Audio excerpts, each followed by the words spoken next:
Miss Mary Mack, Mack, Mack, all dressed in black, black, black, with silver buttons, buttons, buttons, all down her back, back, back. I know y'all remember that shit. I know how many childhood rhymes we have sang so innocently. When you really look at them with fresh eyes, they hit a lot differently. This one is definitely one of them ones. I'm gonna also break down a few more for y'all. We gotta start with this one because I used to think this was talking about military, especially talking about the buttons down her back because who else was wearing that? And I came across one story and I'm holding on to it because it sounds legit. Now, like I said, for most of us, this chant was like a fun childhood clapping game for us. Did you know it might have roots in a deeper, darker, real life story? The story goes in a quiet southern town, there was a woman named Big Mary. There she go right there. She became the heart of a haunting legend. She was supposedly abandoned as a child and later found refuge in the church, which, go figure. He later started working as a caretaker for the town's graveyard. Now, the thing about Big Mary's ass, she was strong enough to lift the caskets on her own. She ain't need no help, giving real Respucia vibe. Well, as you can imagine, she was earning both awe and fear from the children. They didn't know what to think. The children used to tease her with this song.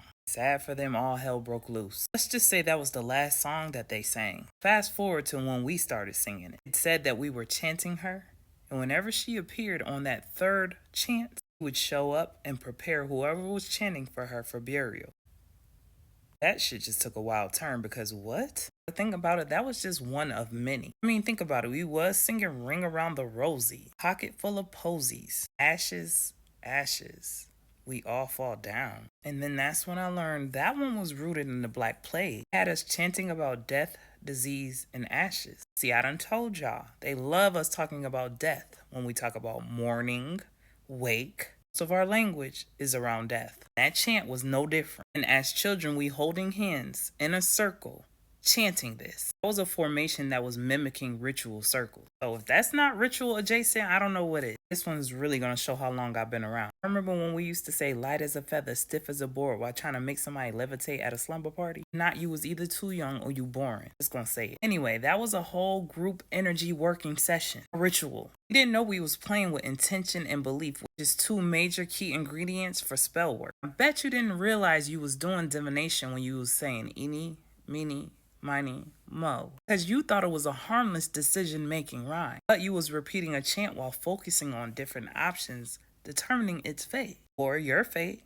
Easily falls into the realm of spell work. Speaking of divination, it's Friday, January 24th, 8 p.m. Central Standard Time, 9 p.m. Eastern Standard Time. I'll be joining Mama T on her Stella Marie podcast along with some amazing other ladies. We're going to be talking about all things hoodoo, voodoo, and divination. So y'all go check out and subscribe to Mama T's YouTube page now so you'll be ready for Friday. Technically, this one wasn't a song. We did have to repeat it. You remember having to go to that mirror and saying Bloody Mary? How many times were you required to say it? At least 3. Straight up invocation work. Because as y'all know, mirrors are portals. Chanting somebody's name is a classic summoning ritual, especially when it's done 3 times, repetitively. A lot of us was out here calling spirits and we didn't even know it. Let me just clarify, I wasn't. I mean, I would act like I was down, go in that bathroom, lock the door, act like I was saying. I absolutely wasn't looking in the mirror. As a matter of fact, I wasn't saying it at all. Saying something close to that, I could trick my friends. My spirit always had me, because my spirit always says something ain't right with this. Last but not least, this is the one that worked my nerve the most. Step on a crack, break your mama's back. You don't know how many fights I almost got into because of that one. I step on a crack and then you gonna say, that's why your mama back broke. Because what? You out here cursing my mama? I used to have a whole attitude like, my mama back ain't broke. Now that I think about it, my mama is having back pain. I hope I never said it one time because of peer pressure. I apologize, mama. It's wild how innocent repetition of words and actions can literally turn into ritual and spell work. You ain't even know it. Literally had our little asses out here cursing ourselves, yet they was worried about us cussing. Big difference. When you layer a lot of these chants with actual group energy work, you know, like when the children was holding hands singing the same thing, this amplified the energy and the vibe. So these chants was touching on themes of energy manipulation, and symbolic intent. What this taught me was everything is not always as innocent as it seems. No matter how young you are, something don't feel right, your spirit is going to let you know. Make sure y'all get in them comments and let me know your thoughts. Let me know what other ones you can think about that are chants or curses. Peace, love, and light, and gratitude for watching.